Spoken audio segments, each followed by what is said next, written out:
Former US Secretary of State Madeleine Albright just returned from China, where she met with Chinese Vice Premier Liu Yangdong. The two women discussed the importance of China-US ties and also areas of cooperation, including cultural exchanges. Albright has dedicated much of her professional life to diplomacy. She was sworn in as the 64th Secretary of State in 1997, served as the US Ambassador to the United Nations, and was a member of President Bill Clinton's Cabinet and National Security Council. And she's the author of 4 books, including her autobiography, Madam Secretary. Joining us now in our Washington, D.C. studio is former US Secretary of State Madeleine Albright. Madam Secretary, thanks so much for joining us. An absolute pleasure. Great to be with you. Thank you. Thank you. You're just back from a trip in China in mid-June.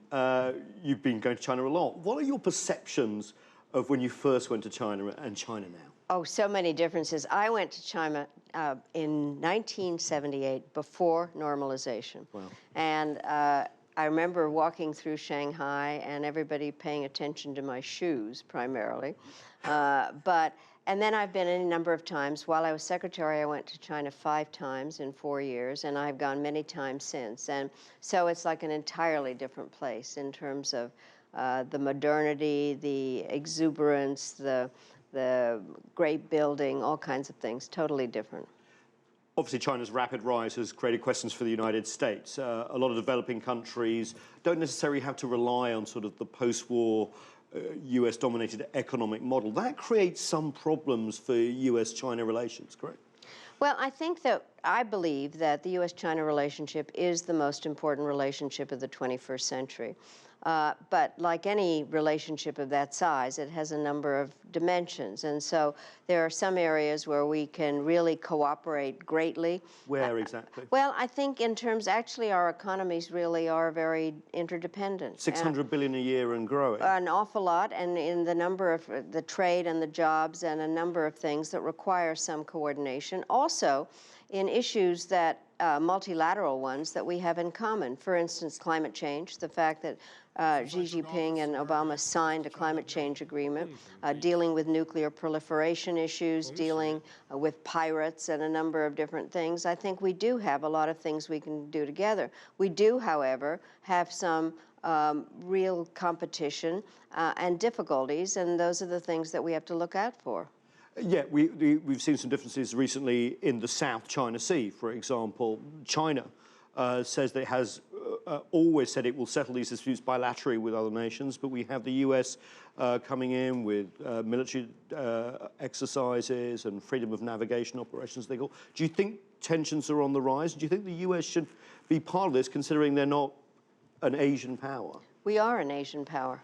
That's the thing that people get confused. We are an Atlantic and a Pacific power, and the United States needs to be there, and we have allies in South Korea and Japan and very good bilateral relationships with the countries involved.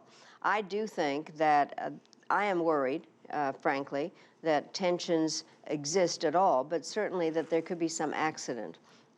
So what can be done to reduce Well, that? I do think that, in fact, we need to have many more discussions military to military and establish ways that we can deal if there's some accident to deconflict. But also, I think that it's important for the Chinese to understand that navigational rights and freedom of the seas are something that are not only important to us, but the countries that are in the region, and that this needs to be settled by kind of international conduct. Some people in Beijing think that this is another example of the US calling itself an exceptionalist, country, that somehow they can insert themselves into disputes that are regional. Do you understand that a little bit? Well, I've been told that, but the truth is that the bottom line is we are all dealing with regional issues, and we are a part of the region. We would like to have Chinese help on another regional issue, which is what North Korea is doing. And I would think that that would be something that we could find that we had very common interests. I'm glad you mentioned that, because you had this historic trip as Secretary of State visiting Kim Jong Il, the father of Kim Jong-un, in 2000. I've read a lot about your experiences there. It sounded like a fascinating trip. Let's start with that. Well, it was an amazing trip. I am still the highest level sitting official to have ever met with a Korean leader. And the part that was so interesting was we had no idea what could or would happen, because we did not have We don't have an embassy there, and so it was very unclear. I did have very good discussions, frankly, in terms of trying to figure out how their nuclear power could be limited, what they would do with long-range missiles, and I'm just sorry that those discussions did not continue in the Bush administration. Yeah, there was a hopeful time that there would be. It was, yes. Where are we now, in your opinion, and where do we need to go? I think we're at a dangerous time because we don't know Kim Jong-un, and he seems to operate by some instinct that we don't understand. I think that he clearly is doing a lot of the things for his domestic reasons because his people are starving. And I think that we don't have any direct relationship with him, and so we're hoping that the Chinese, on whom the North Korean economy is dependent, could put more pressure on the North Koreans as a regional issue, because it affects the South Koreans, Japanese, us, obviously, and I think that we need the Chinese help on that. You're always a big advocate of talks. Do you call for a resumption of the Six-Party talks, like Beijing and Moscow and others? I actually think that there must be some way to have the talks. The problems always are, what are the preconditions? And if you have preconditions by the North Koreans that kind of take away the reason for the talks. So getting to talks is always an issue. But I think that the North Koreans have to understand that what they are doing is very dangerous for them. Do you see a time where the DPRK situation could actually resolve what the division that we saw at the stalemate of the Korean War and satisfy Pyongyang's desire for a final peace treaty? Well, we thought that, frankly, in 2000, that there were ways to do that. And Kim Jong Il, the father, had said he didn't have problems with us maintaining our level of troops there, and we were moving in that direction. It's very hard to tell what Kim Jong-un has on his mind. We would like to see a denuclearized Korean peninsula and some way to move forward on the talks. But again, it's always how you get to them and what the preconditions are. Let's talk about the economics, because obviously a very important part of the US rebalance to Asia is economics. They've been promoting the Trans-Pacific Partnership, China not part of it. The US also did not back the Asia Infrastructure Investment Bank as well. There's a feeling in Beijing that the US has been trying to sort of shut China out of a sort of 21st century trading model? I know that that's the feeling there, but that is not true. I think that part of it has been self-containment that the Chinese are doing. I do think that the the new Chinese bank is a good idea, and they have just put out... So the US should have gone along with it? I believe. That's my personal view. I don't represent anybody, but that's what I believe.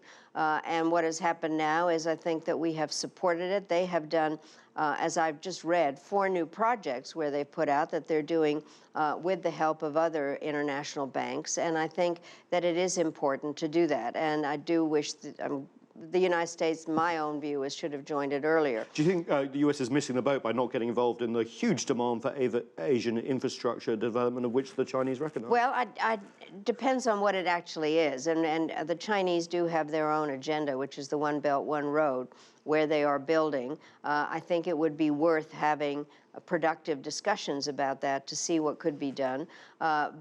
And I think, as I said, you know, when there are complicated relationships with a country, we say it's multifaceted. This is clearly a multifaceted relationship, and the dynamics, they were very good S&D talks just now, where a lot of issues came up, but there's still a long way to go, and I think we have to work on it bilaterally. Let's talk about the new next US president, whoever she is, you've said. So right, yeah. You are a Hillary Clinton supporter, Definitely. we've known that. What will she mean for Asia? Of course, she's one of the architects of the rebalance to Asia. I think that it will really solidify the relationship. What I find interesting, every Secretary of State has a choice of where she goes on their first trip. I went to Europe and Asia on the same trip, and she decided to go to Asia. And it was really signaling that she saw it as an urgent and important region. She is the one that was behind the rebalancing. I think she understands Asia's importance, and she understands America's relationship with Asia. What about President Trump, then? I don't think he understands anything. We'll keep it short. Areas of cooperation that you can see going forward.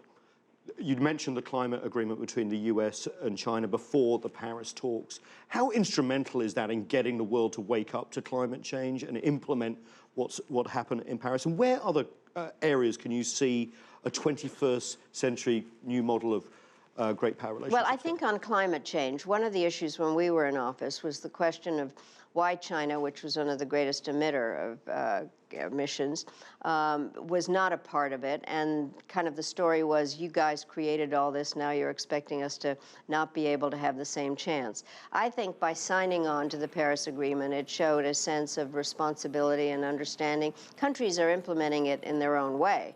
I think that's part of why the Paris Agreement is such an important aspect. And I do think China coming on makes a lot of difference, and they like to describe themselves as the world's largest developing country, and so their leadership on this is a very big issue. I also think that on nuclear proliferation, we must work together.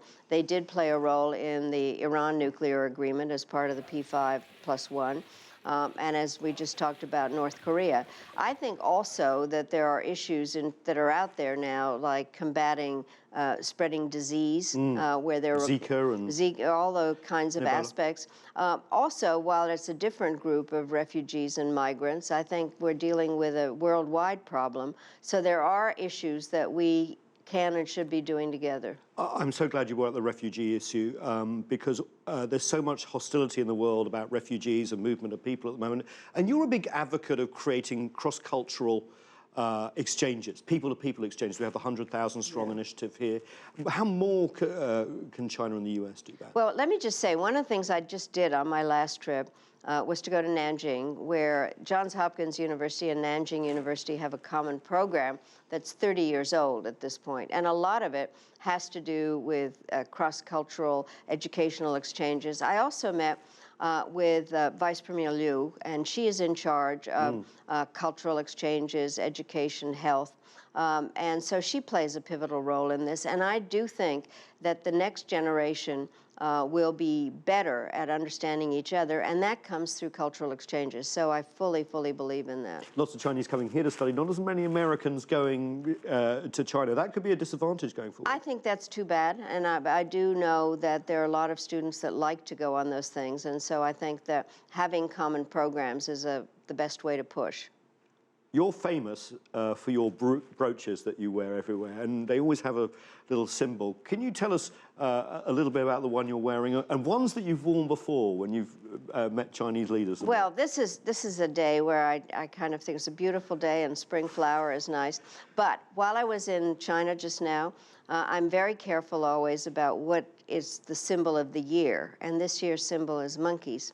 And so I wore monkeys while I was in China, and I have worn pigs, and I'm about to wear serpents at some point, so I try to keep track of that. It must be amazing being a Secretary of State, but also keeping an eye on how you appear as well. Do you think the personal relationships in diplomacy is key in the end? I do, frankly. And I think the kind of relationship that President Xi Jinping and President Obama were able to begin on at Sunnylands and kind of have a no-tie, I think they call it, that's the equivalent of no pin. Shirt sleeves roll up, yeah.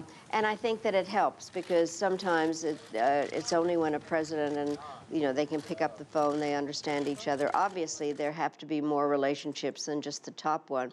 But every relationship, I do believe in the personal aspect of it. It means that you can be tough when you have to. I mean, I would often say I have come a long way, so I have to be frank. But I do think that, in fact, the personal relationship makes a difference. Madam Secretary Madeleine Albright, pleasure for you joining us. Thank you so much. Thank you.